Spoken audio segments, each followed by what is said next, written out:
Hello दोस्तों, स्वागत है आपका हमारे YouTube चैनल नेक्स्ट टारगेट पे। दोस्तों, आज हम बात करेंगे आज के करंट अफेयर्स के बारे में। और आज का जो टॉपिक है कि जी सतीश रेड्डी को आर्यभट्ट पुरस्कार से सम्मानित किया गया है। दोस्तों, आज हम इस टॉपिक पे हर एक चीज़ को लेकर अच्छी तरह से समझेंगे। दोस्तों, अगर आपको कोई डाउट हो तो आप हमें कमेंट बॉक्स में कमेंट करके पूछ सकते हैं। दोस्तों, आज हम समझेंगे कि जी सतीश रेड्डी कौन है, आर्यभट्ट पुरस्कार क्या होता है। दोस्तों, पहले हम बात करते हैं आर्यभट्ट पुरस्कार क्या है। तो दोस्तों, आर्यभट्ट पुरस्कार जो है ये एस्ट्रोनॉमिक्स की दुनिया में व्यक्तिगत उल्लेखनीय योगदान के लिए दिया जाता है। आर्यभट्ट पुरस्कार जो है ये भारतीय खगोल शास्त्री और गणितज्ञ आर्यभट्ट के नाम पर रखा गया है। और अब बात करते हैं जी सतीश रेड्डी के बारे में। तो जी सतीश रेड्डी जो है ये DRDO के अध्यक्ष और DDR&D के सचिव हैं। DDR&D यानी रक्षा अनुसंधान और विकास विभाग के सचिव और रक्षा अनुसंधान और विकास संगठन के अध्यक्ष हैं। और इनको अभी भारत में अंतरिक्ष यात्रियों के प्रचार में उनके उत्कृष्ट आजीवन योगदान के लिए ASI यानी एस्ट्रोनॉटिकल सोसाइटी ऑफ इंडिया द्वारा प्रतिष्ठित आर्यभट्ट पुरस्कार से सम्मानित किया गया है। दोस्तों, हम थोड़ी देर में जानेंगे ASI क्या होता है। आगे देखते हैं। डॉक्टर रेड्डी उन्नत एवियोनिक्स, नेविगेशन और मिसाइल प्रौद्योगिकियों के अनुसंधान एवं विकास के क्षेत्र में अग्रणी हैं। डॉक्टर रेड्डी ने सामरिक मिसाइल प्रणालियों में बहुत योगदान दिया है और देश को महत्वपूर्ण रक्षा प्रौद्योगिकियों में आत्मनिर्भर बनने में मदद की है। वह एक संस्था निर्माता है और उन्होंने मजबूत रक्षा विकास और उत्पादन पारिस्थितिक तंत्र स्थापित करने के लिए तंत्र स्थापित किया है। दोस्तों, आपको स्क्रीन पे दिख रहा होगा, ये है जी सतीश रेड्डी और इनको अभी आर्यभट्ट पुरस्कार से सम्मानित किया गया है। दोस्तों, अब हम थोड़ा जान लेते हैं कि ASI क्या होता है। तो ASI जो है ये इनकी स्थापना 1990 में वीनू बापू द्वारा की गई थी और इनकी जो पंजीकृत कार्यालय एस्ट्रोनॉमी विभाग जो है ये भारत के हैदराबाद में उस्मानिया यूनिवर्सिटी में आता है। तो ASI जो है इनकी तकनीकी बैठकें आयोजित करके तकनीकी प्रकाशन निकालकर और प्रदर्शनियों का आयोजन करके अंतरिक्ष यात्रियों से संबंधित तकनीकी और अन्य सूचनाओं के प्रसार में लगा हुआ है। दोस्तों, अब हम थोड़ा बात करते हैं कुछ कॉम्पिटिटिव एग्जाम्स के लिए कुछ इंपॉर्टेंट टैकअवे देख लेते हैं। तो ASI यानी एस्ट्रोनॉटिकल सोसाइटी ऑफ इंडिया के अध्यक्ष कौन है? तो doctor K Sivan. Astronautical society of India की स्थापना कब हुई थी? 1990 में, जैसे कि मैंने पहले भी बताया। एस्ट्रोनॉटिकल सोसाइटी ऑफ इंडिया का हेडक्वार्टर कहाँ है? तो नई दिल्ली।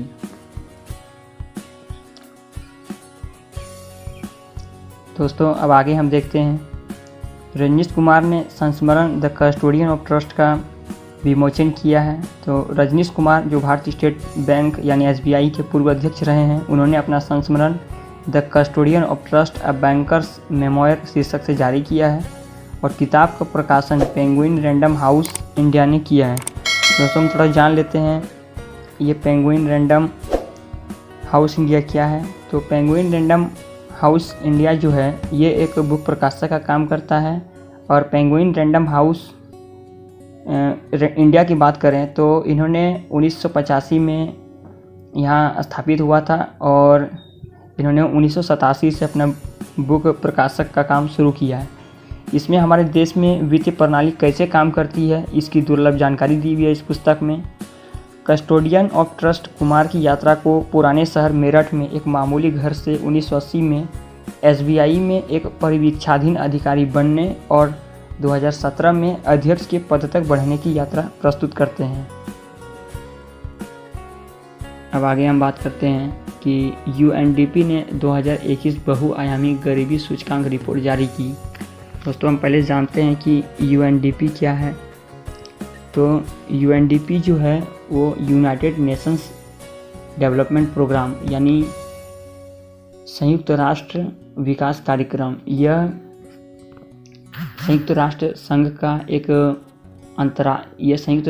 का एक विकास कार्यक्रम है और इसकी स्थापना 22 नवंबर 1965 को की गई थी। इसका हेडक्वार्टर न्यूयॉर्क संयुक्त राज्य अमेरिका में है। यह गरीबी रेखा का मापन और आधारभूत ढांचे का विकास और प्रजातांत्रिक को प्रोत्साहित करने का काम करता है। अब हम जानते हैं कि बहुआयामी गरीबी सूचकांक क्या है। इससे पहले जानना है इससे पहले हम जानते हैं कि OPHI क्या है, यानी ऑक्सफोर्ड गरीबी और मानव विकास पहल।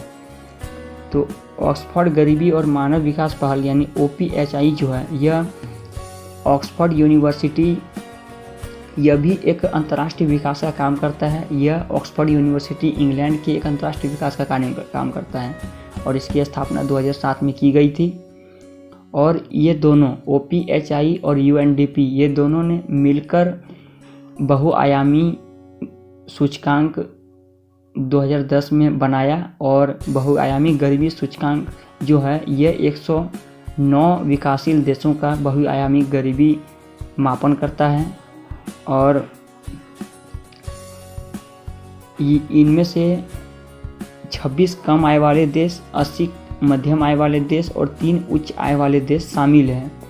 सूचकांक 3 समान भारित आयामों में विभाजित 10 संकेतकों में प्रत्येक व्यक्ति के अभाव को मापता है। अब हम आगे सूचकांक के बारे में देखते हैं। तो यह खोज जो है 109 देशों, जैसे कि मैंने पहले भी बोला, 109 देशों और 5.9 अरब लोगों पर आधारित है। इनमें से 1.3 अरब लोग जो है वो बहुआयामी गरीब हैं, यानी लगभग 21.7% लोग बहुआयामी गरीब हैं। और लगभग आधे यानी 644 मिलियन जो है वो 18 वर्ष से कम आयु के बच्चे हैं।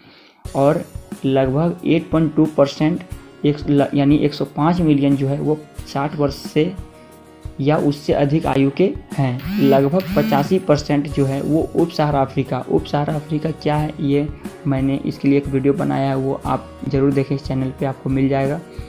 तो उप सहारा अफ्रीका जो है वो 556 मिलियन है और दक्षिण एशिया में 532 मिलियन रहते हैं। उप सहारा अफ्रीका क्या है, इनके बारे में थोड़ा जान लेते हैं। तो उप सहारा अफ्रीका जो है ये सहारा रेगिस्तान के दक्षिण में स्थित है। वहाँ पर अश्वेत लोग पाए जाते हैं और वे लोग ईसाई धर्म को मानते हैं। और 84% जो है वो यानी लगभग 1.1 बिलियन ये ग्रामीण क्षेत्रों में रहते हैं। और 16% यानी लगभग 209 मिलियन जो है वो शहरी क्षेत्रों में रहते हैं। और 67% से अधिक मध्यम आय वाले देश में रहते हैं। Thank you.